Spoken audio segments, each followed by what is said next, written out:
All right. Man, good evening, everybody. You know, it's been a long day for me because I get up at like 4:30 a.m. for the morning update show, and here we are at 6 p.m. Um, my name is Omari, Salisbury, Converge Media. Welcome to the Black Media Matter Studios here. Before we get going with everything, I want to give a big thank you to our morning show director, who's also staying up late. Uh, I know you guys at 6 o'clock. You're like, it's not late, but it was also, he's been with us all day here. Salman Abukashi, you know what I'm saying? Thank you. Shukran, yeah, you know what I'm saying, for being here. So, what we want to do here today is that clearly this thing came out around the OPA case. It's been an OPA and it's been under investigation for a long, long time. Is we want to discuss that, and with that and doing that, our partners are the South Seattle Emerald. And so we want to bring in Carolyn Bick from the South Seattle Emerald. Hey, Carolyn. Hi, how are you doing? Yeah. And I'm doing, man. You know, but it's been a long day in so many different ways. But I'm here, and I'm thankful that you're here. And Thanks for having we're doing something new today. Is that even when I'm talking to you, I'm always the one asking you the questions, and I know. it's never, the tables have never been turned where it's like, oh, okay, let me now ask me the questions. But we got you here, and then also because the story, clearly the story's out. It's across a lot of different platforms, and I really thought that it was important that, especially Yeah. here, if Converge, if we're going to tell our version of the story, that we tell the whole story. And so we got SPEK. We want to bring in SPEK. What's up, SPEK? What's up? Thanks for having me. Appreciate it. No, man. I mean, thank you for being here, because a lot of what's occurred here, I mean, it comes right back to you, as far as this investigation and everything else. And so I thought it was important for you to be here. But Carolyn, I won't take my hat off, but I'll ceremonially take my hat off and I'll pass it over to you. You know what I'm saying? And here you go. You got me and SPEK. We're all yours. Awesome. Let's roll right into it. So, yeah, both of you are integral to this case in different ways. And I wanted to first ask you both the context. Like, how did you get involved in this in the first place and what's going on? Yeah, I think SPEK's probably the first one on that. um, so I've kind of been like in activist circles for most of my time in Seattle. I've been here 15 years, but mostly as an artist and just kind of like on the documentary side of things, kind of. And then during the movement in 2020, I was particularly struck with just kind of the difference between what we were witnessing both on the ground and on the internet, and what local media was either parroting from police or what SPD was saying directly to the people. So I kind of started focusing on that during that summer, and this case was one that stuck out to me. So I kind of just took to compiling as much information as I could. Yeah, and I think that, like, so to be clear to everybody out there, right, is that especially when people read the Seattle Times article, the story is accurate, but there's a bigger story to it. And what SPEK didn't say, and matter of fact, let me throw it back to you, SPEK, so we can give you some full context. So around this Yeah. specific thing right here, you know what I'm saying? You were listening, monitoring, you wrote some stories about it and everything else, because what you did previously is what allowed me to come back to you on it and then forward to OPA. Right. So just in terms of like what I put together, is that what you're asking? I mean, I was pretty much following the story from the start. I was on the ground that previous Sunday night and Monday afternoon when the march was originally stopped at the East Precinct. Like, I guess this was the Pink Umbrella Day. And so I was there for all that stuff. And then so a week later, shortly after police abandoned the East Precinct, a few hours later, kind of the chatter started on Twitter. There were a group of very committed folks on Twitter who were monitoring police radio chatter and reporting on that in real time. And then, so I was following that, and then also talking to a number of folks on the ground who were scouting locations and just setting up. And there was just like things weren't lining up, and it became very clear that we were all being had. But at the same time, there was still a very real threat of right-wing violence. We'd seen it at demonstrations across the country in the previous years, and we were, proven right in some sense, in the sense that Proud Boys did show up eventually in Seattle and committed acts of violence, and they showed up in our nation's capital 6 months later and committed acts of violence. So I've just been connecting dots since then. And sorry to interrupt, but just for context for viewership, because time is what is time since 2020. Tell me specifically, when did you compile all of this evidence, and then how long did it take for this after all this evidence was compiled to come out? So I compiled, I think I wrote up the full story. And again, like, this was just really compiling stuff from community on Twitter. And so I kind of like compiled and wrote up the initial story the following morning, and made claims that this hoax had taken place and that it resulted in the fortification of this city block in Capitol Hill. People were rightly skeptical of that. So I think 12 hours later or so, I posted all the recordings, which were sent to me. And then a couple days later, we also was also sent recordings from the previous week on the same police radio, proving that those calls had indeed come from Seattle police radios. Eventually, I followed the story, ended up compiling an overarching kind of holistic view of this disinformation campaign run by the Seattle Police Department. That was published on the internet July 21st of 2020. Viewed, I don't know, hundreds of thousands of times. But for whatever reason, the OPA did not open a case until Omari personally brought them information in mid-November of that year, of 2020. And then, I've been kind of getting updates on it periodically, but today was the first day that anything meaningful had happened other than that original case being opened in November of 2020. Now, Omari, I wanted to ask you specifically, do you have any insight into why this took so long and what might have prompted the OPA to release these findings now? Yeah, no, I got that for you 100%. If I could drop something in here real quick, I do want to. We got a graphic here I saw earlier. This was July 11th of 2020, and so this is what I'm saying is that, I mean, I'm in the story, and I did my part, but I just, people should see it's July 11th of 2020. This is a SPEK yesterday. I wrote a story about Seattle police using a scanner frequency to concoct a story about 30 armed white supremacists marching to Chaz. People were rightly skeptical of my story. Since then, there was an audio. Here's the proof. And so that, what I'm saying, that was back in June of 2020. And Carolyn, if you'll allow me, if I could tell people how I got involved. Yeah, please. That was my next question. So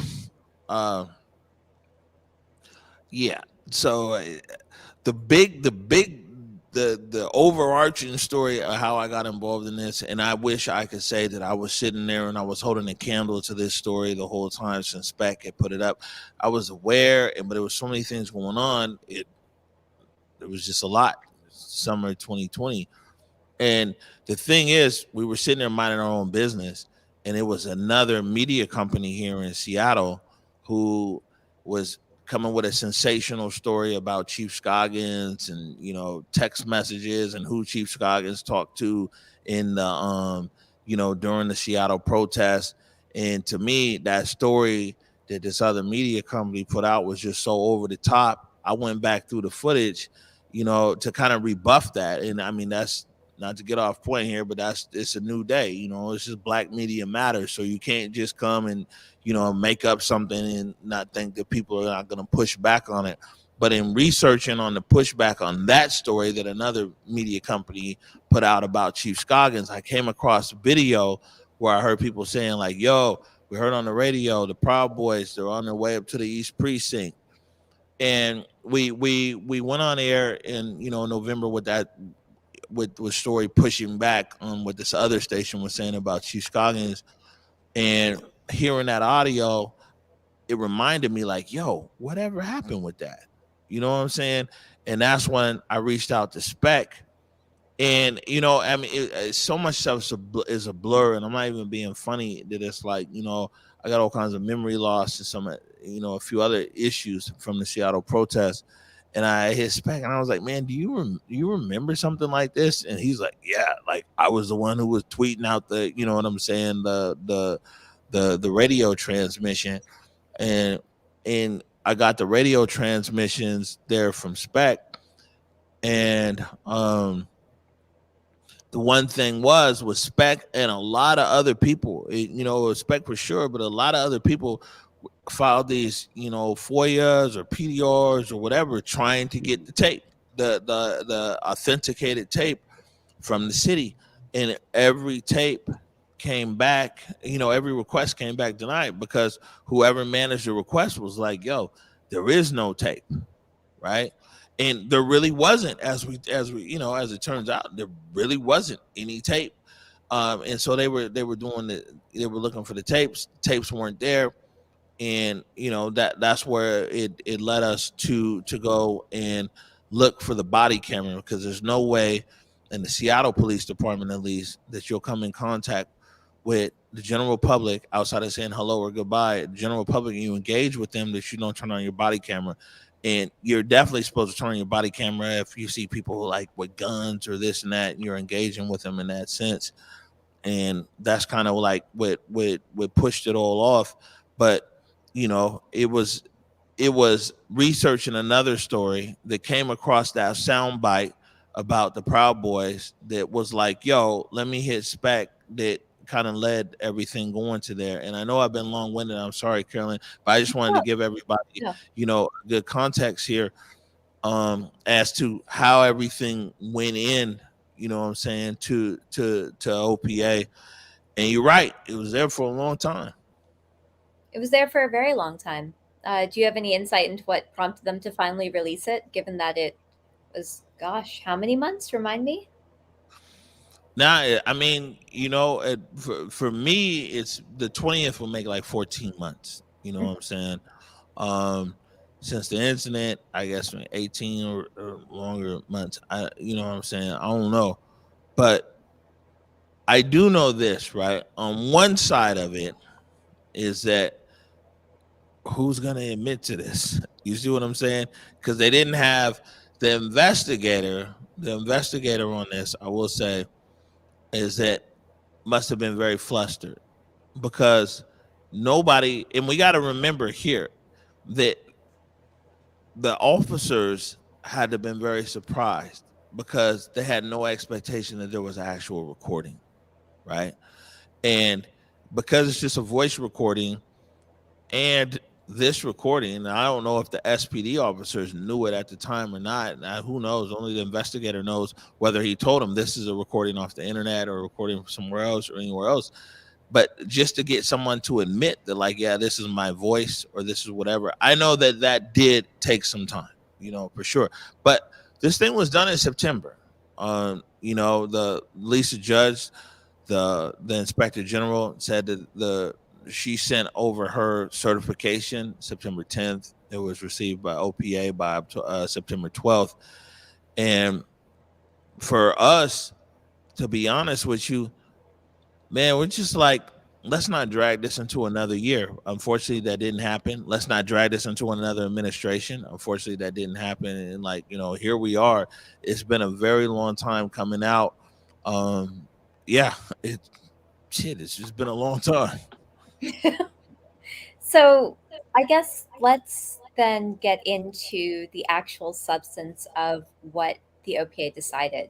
I wanted to ask you both how you felt about it, given the fact that you both have been on the ground, you both have suffered various repercussions from officer actions at the protest. Um, and I wanted to, I guess, get a bead on how you're both feeling about the OPA's decisions and the fact that one of the named employees retired before the OPA decision came out. Shoot, to you, Spec. I've been talking for a long time. but doing it so well. I mean, I'm certainly not surprised. I would say the most shocking thing was that there were parts of the report that you didn't have to work too hard to read between the lines to see that the investigator was, like Omari said, pretty, I think seemed kind of like taken aback by like some of the walls that they seem to run into, for something that like is frequently referred to kind of dismissively throughout the testimonies of these folks who were like, it was just like a thing we did and we didn't give it much thought. And, they certainly did a lot of work to cover it up. So the fact that that's in there at all and that like sense is in there at all is the most surprising thing. It's somewhat relieving, I guess, to like have some sort of official record. And it is nice that papers of record like the Seattle Times big papers of record have now, 18 months after the fact, decided to break the news that happened in 2020. That's great, I guess. But like largely the OPA is ineffective, and by design, it views these incidents in a vacuum, and that's what it does by its nature. And that is largely useless to me or to community, both because they're incapable of enforcing anything and because the patterns of behavior are more of what's important. And like viewing this one incident as just 2 hours on a Monday night doesn't really do it justice. It's rather like one in a string of kind of escalatory strategies that seemingly the same group of individuals made every single night from one Monday to the next, terrorizing this one residential neighborhood over and over in all these creative ways. And so that kind of just shocks the conscience, and I don't think there's any sort of regulatory structure that's built for that. And that's like what media is for. That's like the job of storytellers and of media, is to like compile this stuff and tell it in a way that's holistic and that people can digest. And I haven't seen any movement towards really doing that from the mainstream media. I obviously very much appreciate Converge and South Seattle Emerald. I know you guys have done a ton of work towards that end, but until I see movement on that front, I'm not feeling a whole lot of anything different than I was feeling yesterday, I guess. So I think that you actually hit on a really important point about, it's not just 2 hours on whatever night it was. I think you said on Monday night. There was certainly an interesting part that stuck out with regards to the fact that officers, at least in this, appear to admit to tailoring what they communicate on recorded channels and having commanders make quote unquote announcements of the air so it's recorded. They then communicate on other channels, presumably, and select announcements on the recorded channels to create their own narrative. And I wanted to ask you, I suppose, both of you perhaps, how you felt about that, given the context of the 2020 protests, this particular case, and then every other, I guess, incident situation in which recordings in protest situations were integral to OPA cases and decisions that the OPA made. Man, sorry, it's a bit of a long question. How do I feel about like the actual communication, them on the radios? The fact that it seems to they appear to tailor what they communicate for very specific purposes, and in particular this one, and they were essentially trying to draw the heat off of officers, or they said they were trying to draw the heat off of officers. Yeah, well, I mean, so the thing is that when you read through the actual report, and I'd encourage people to go there to OPA's website, and you can read the whole finding there, that you'll see the named officer one, who was a captain at the time, captain at the East Precinct, you know what I'm saying, who then got promoted to assistant chief.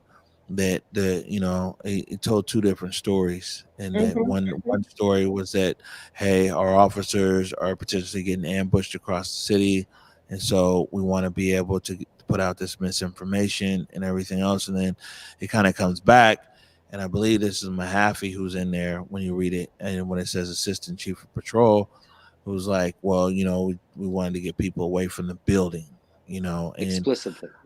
yeah, and I mean it's just kind of, it's two different things that, if officers are in fear of being ambushed and everything else, I mean that's a serious thing in itself, and yeah, that should be considered.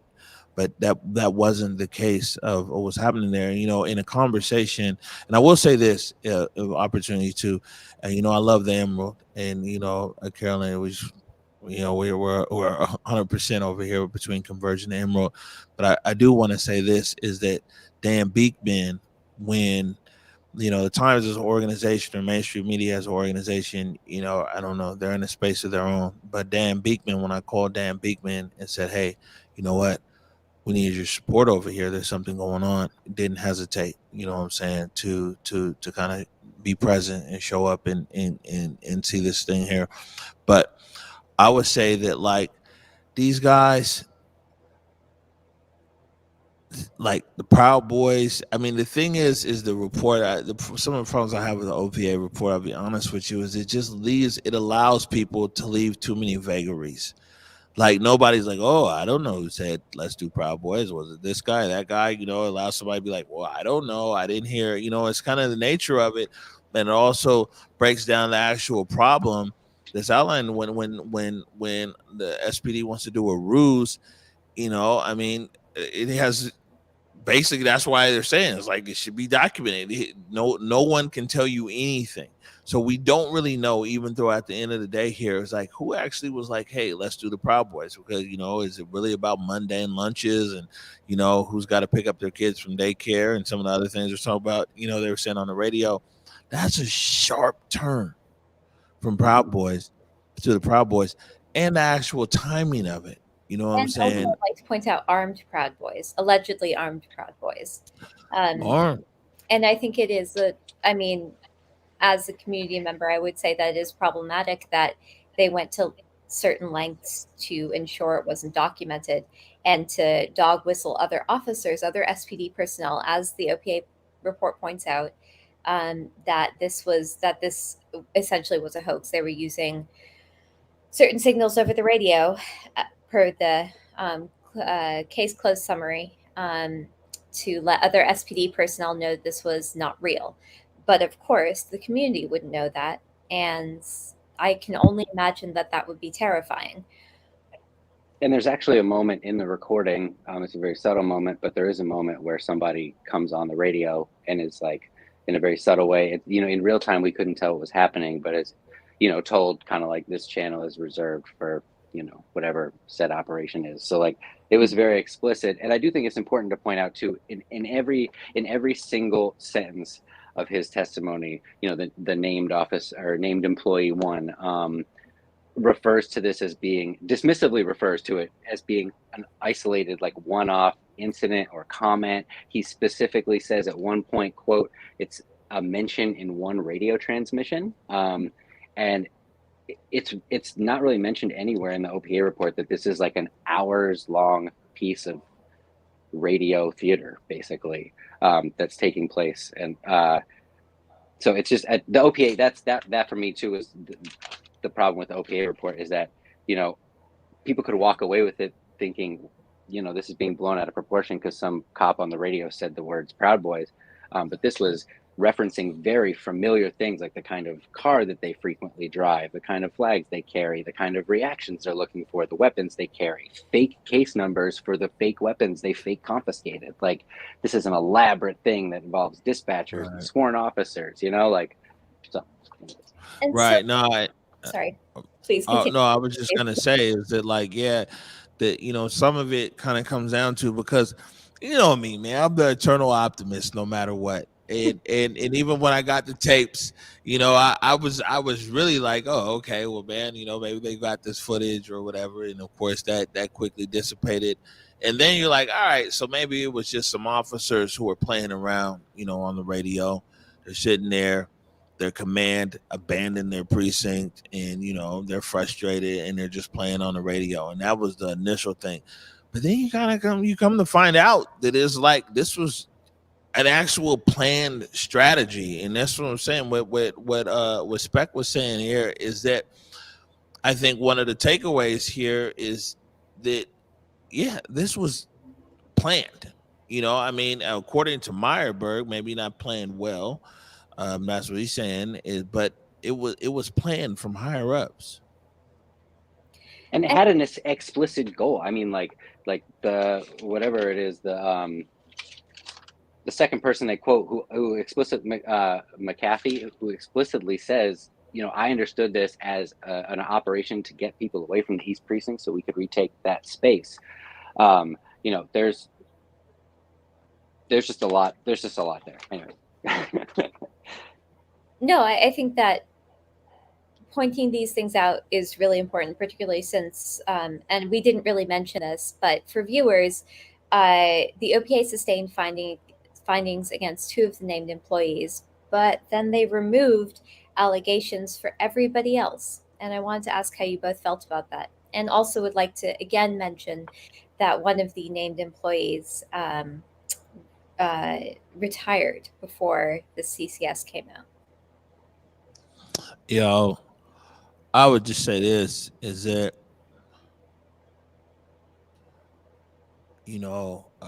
we tell our kids just because somebody else does this, they, you going to jump off the roof? You going to jump off the roof too? Or, or we talk about, it's almost a courageous act to be like, nah, that's not a good order. That's not a good thing, and walk away from it. And it was interesting to me. And I think most people realize that it's like, one, me, Converge, like this isn't Converge set up just tell good stories about Black people, man. And Black businesses and creatives and everything else, man. We ain't never mean to be in no news space, but we're here, and we'll just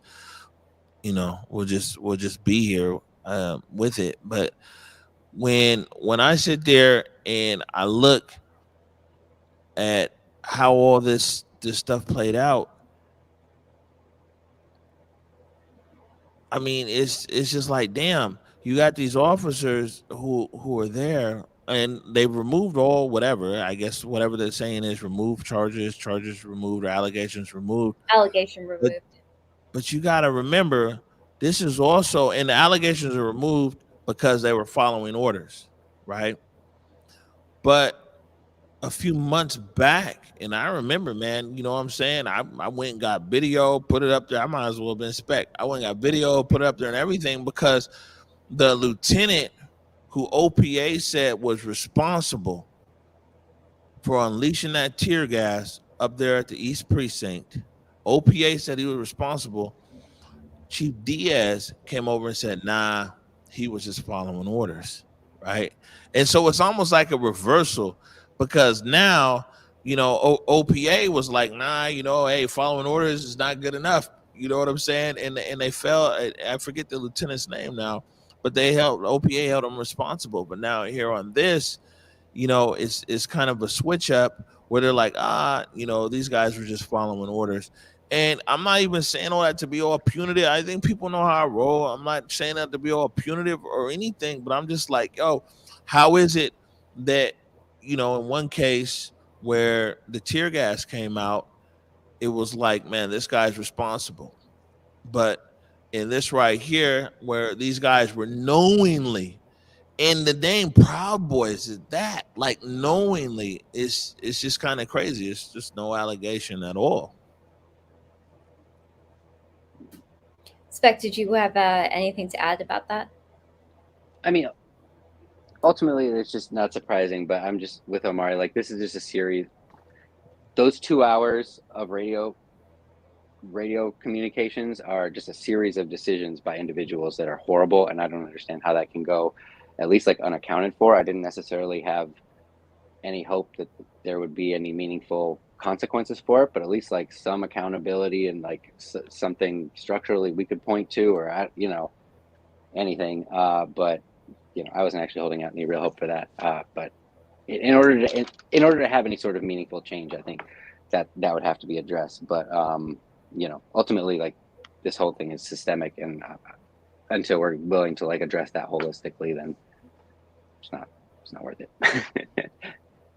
Well, and speaking of punishments, of being punitive, there has been already some speculation, of course, that the singular now named employee who remains, and I don't want to misspeak. I believe I know who it is, but Omari, you can fill in the blank there.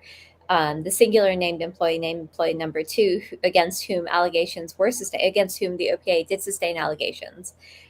There's always some speculation that this person will not face any meaningful consequences, despite the fact that the SPOG contract clearly states, and I quote, "In the case of an officer receiving a sustained complaint involving dishonesty in the course of the officer's official duties or relating to the administration of justice, a presumption of termination shall apply." What do you both think about this?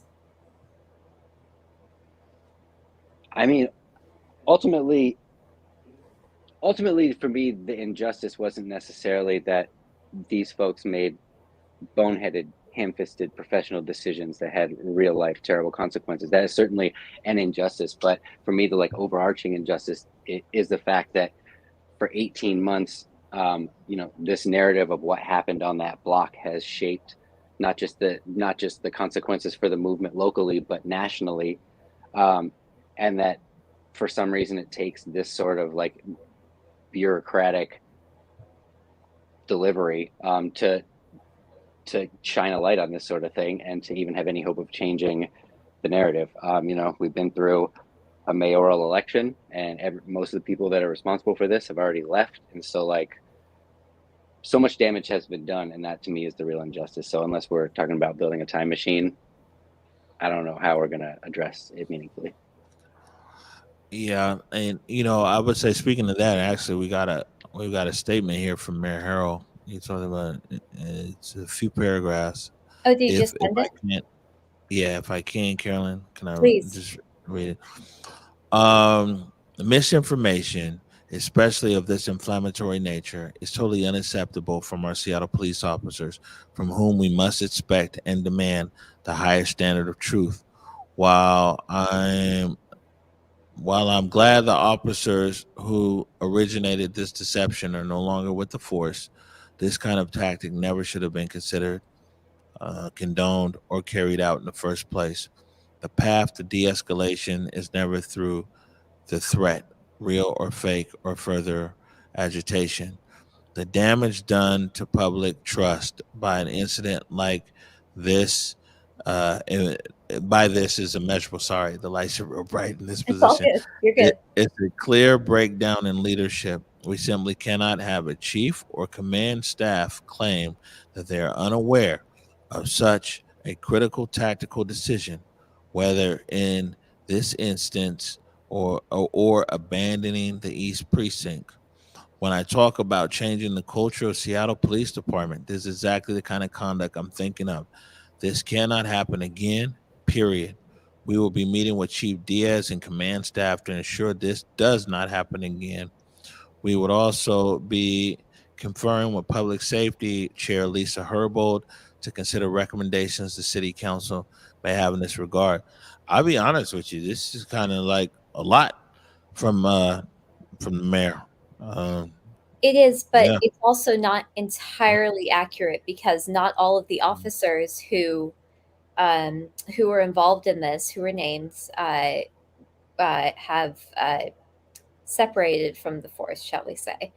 I believe only 3 have. I think it was named employees number 1, number 4, and I believe another one, but I can't recall off the top of my head. That's why you the investigative reporter. No, I'm honestly just trying to correct the record for viewers following Harold's statement, because Mayor Harold's statement, forgive me, because it's inaccurate to say that they're no longer there, because that's not true. And certainly we know that named employee number 2 is still there. Right. Well, what I can leave as right there is that this is now, reverberated to where to be able to get a response from the mayor's office, and we'll see. Mayor Earl said that he's meeting with uh with Chief Diaz. I mean, I say this really, like, a few things, Carolyn, if I can. It was like, Yeah, please. one. I'm supposed to be asking the questions. I'm not supposed to be inserting things. No, well, I just want to say, one, I'm tired. I'm tired, man. And us as man, we the little engine that could over here. I mean, and the Times covered this and some other people. These are big media organizations. It's just a handful of us. And every time one of these things come out, man, I was trying to tell people, man, it shuts us down over here for days because it's the cloud. You see what I'm talking about, Salman? It's the cloud. We start off this week, man, everything just so excited, man. It's the new year and everything. And I mean, it feel like a mortuary over here. And every time this stuff come out, and like, for me, one, I just think that it's a disservice that all of this stuff has dragged on, you know. And I just want to say that, like, we have Converge, we've been an advocate, we knew it was there. Please put this out. Put this out. Let's not drag this into a new year. Let's not drag this even to a new administration. Let's not, I know these funny words people use, poison the well or whatever of people, because see, like I said, right now there really are people who are like, oh, hey, how can we join hands and how can we do whatever? And it's like, come on, man, it's out there now. You see what I'm saying? And it's just reset so many things. And I think that, like, kind of like what SPEK was talking about, it's like, it's the totality of it, man. And for us, like I said, this isn't, people been hitting me, right? And it's like, and I'm not, and I appreciate the support and everything. People are like, oh man, high five movement, man, help this and that. And I'll be like, man, y'all don't understand. We so tired of this shit. Like, we tired, dog. And the toll that it's taken mentally, every few months, something with protests, and then, you know what I'm saying? And it'd be different if we was even just reporting on this from a distance, but we was in the thick of it. And I don't know. I apologize. It's just been a lot, and I just want everything to just be out, man. Because nothing, no matter what, no matter even finance, nothing is gonna move forward until everything comes out and we can see the whole truth of everything that happened. I think that you make a really good point, and I actually wanted to ask you and SPEK about how this whole process really has affected you both, particularly, given the drag out of this that you just mentioned, Omari, but also B, that quite frankly, nobody else except for you two really paid attention to this. And I mean in local media as well. I give it to you, SPEK. I mean, it's certainly, like, my first thought when this dropped today was like, wow, this is gonna be triggering for, like, viscerally triggering for so many people, in like the ways that Omar described, folks who, like, went through really directly violent, traumatic things, that were, like, for the most part ignored, or strangely, weirdly documented and going viral on the internet, but, like, largely ignored by the local media.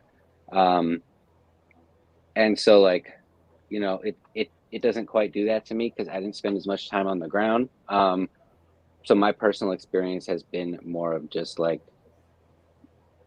the mental health ramifications of, like, very publicly saying a thing happened and not necessarily being believed, or, like, I mean, I know, I spoke with Dan Beekman about this story, and he was very receptive to the things I had to say, but at the same time, like, he was calling me a year and a half after it happened, and, like, respect to the folks that I know and love over at the Seattle Times, but, like, I personally brought this story to multiple people at the Times and KUOW and other, big places. Oh, word? And Yeah, and it wasn't until 4 days before I dropped the video on YouTube where I was like, no one is covering this. No one is covering. No one gives a shit. No one gives a damn. And So you so went and you talked to people about this, and nobody would. It was like, yeah, yeah, whatever.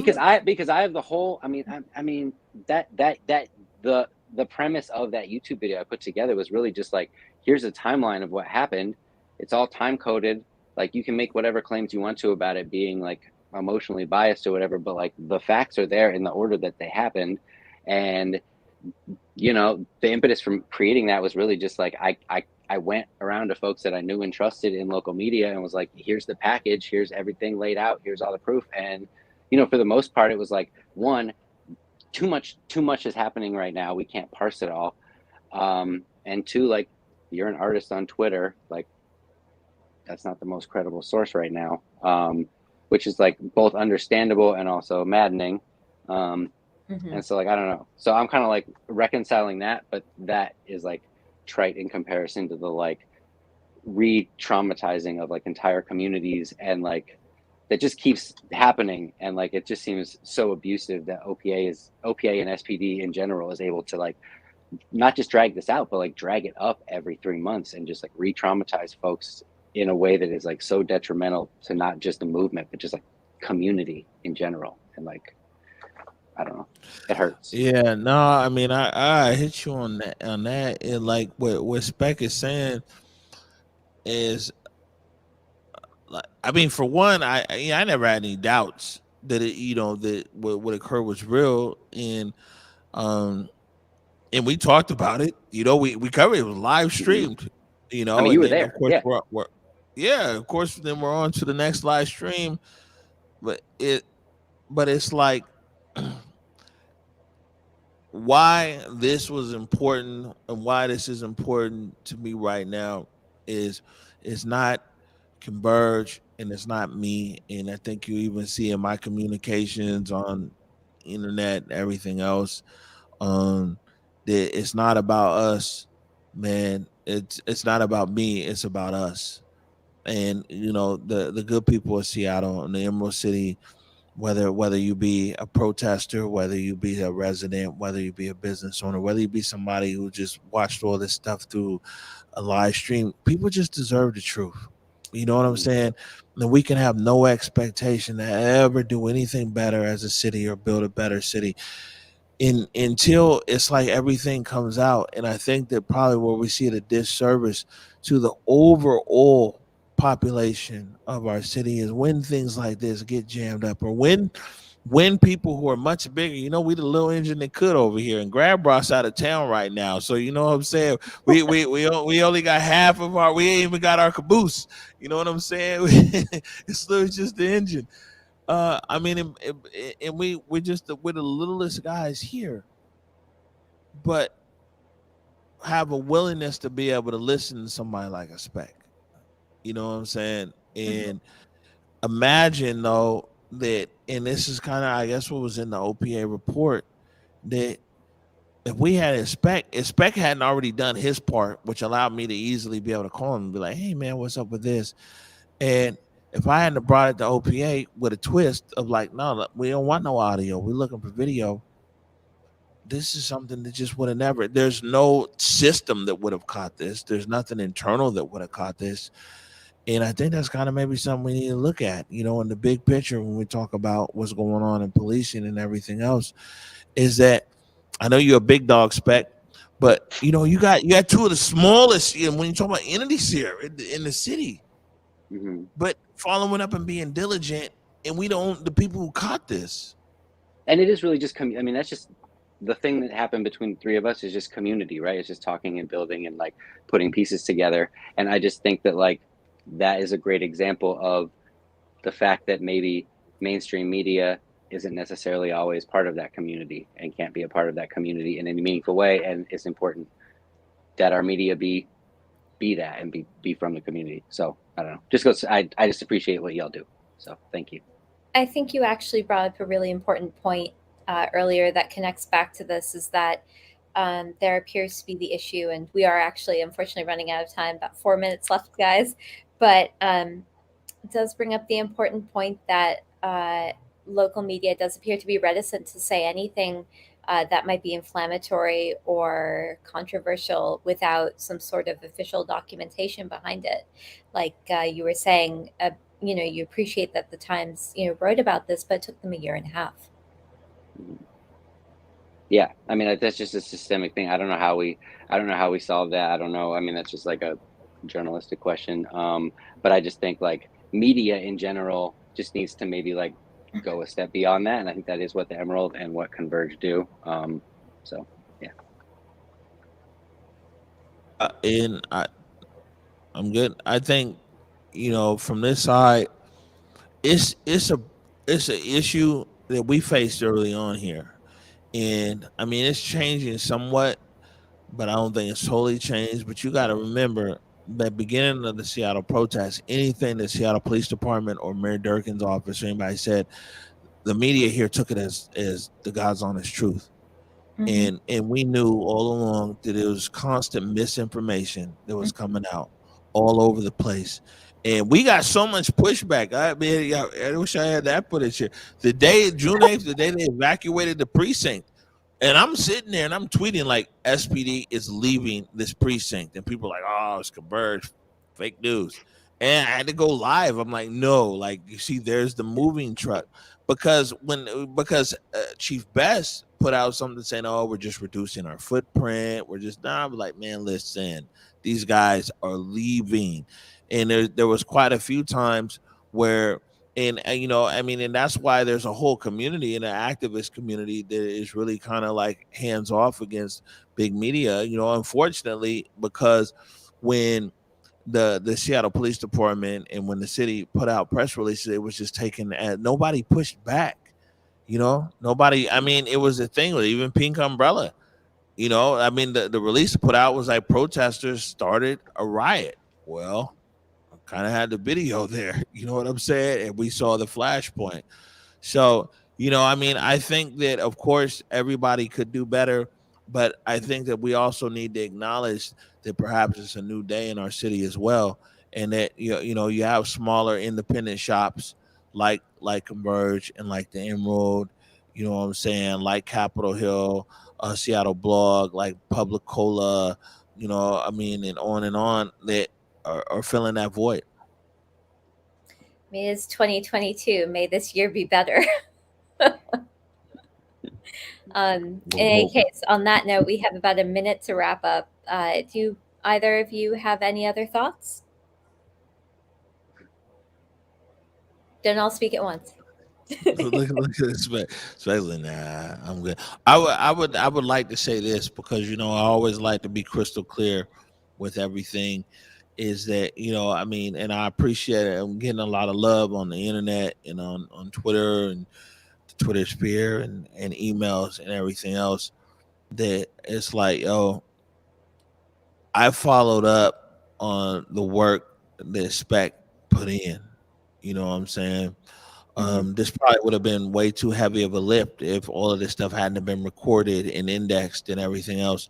And I was able to go to OPA with everything kind of tied in a bow. And that was a work that the SPEK and put it. And I mean, me and SPEK was just casually passing. I don't think we've ever even met in person yet. It's going on 2 years. We got to meet each other. And so it isn't like there's some deep relationship, between me and SPEK. But I just remember SPEK talking about it, and when I hit SPEK and I was like, you know what, whatever happened with this thing, within like 10 minutes, here's all the tapes, here's everything else. And I mean, the only thing that I really did was know how policy and procedure works downtown. And so it's fine if there's no audio, but if someone says, an officer says that they contacted somebody, especially who has a firearm, there has to be a video. And so what I did was ask for the video. So I just want to acknowledge SPEK's work on on all of this and how it played into everything. Absolutely. No, I think that's a great example. Sorry, SPEK, of as I talk over you, but of seriously of media and community coming together. So kudos. And I should just say, like you said, I was just the loudest voice and kind of like a compiler. Like the way the community came together to like not just compile this information but contextualize it and like figure out where particular radio signals were coming from, and then explain it in a way that somebody like me can understand. And like, it was just such a community effort. And like, so it's nice to see at least that be acknowledged. So.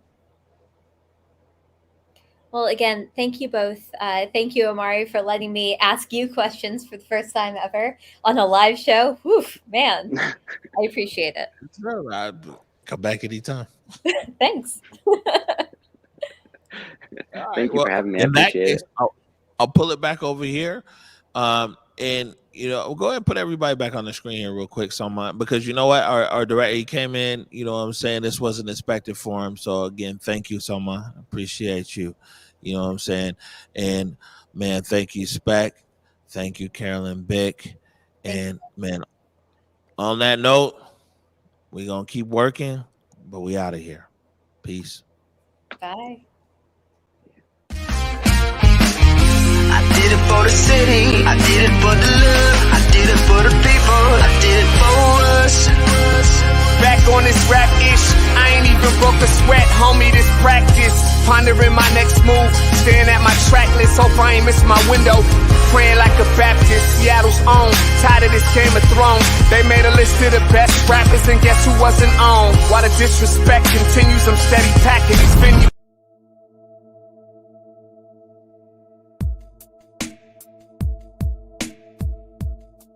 Converge Media produces culturally relevant content for Black and urban audiences. Our coverage is raw, transparent, and objective, praised by community leaders, government officials, and residents. Support Converge Media today via Venmo, Cash App, or PayPal at Converge Media.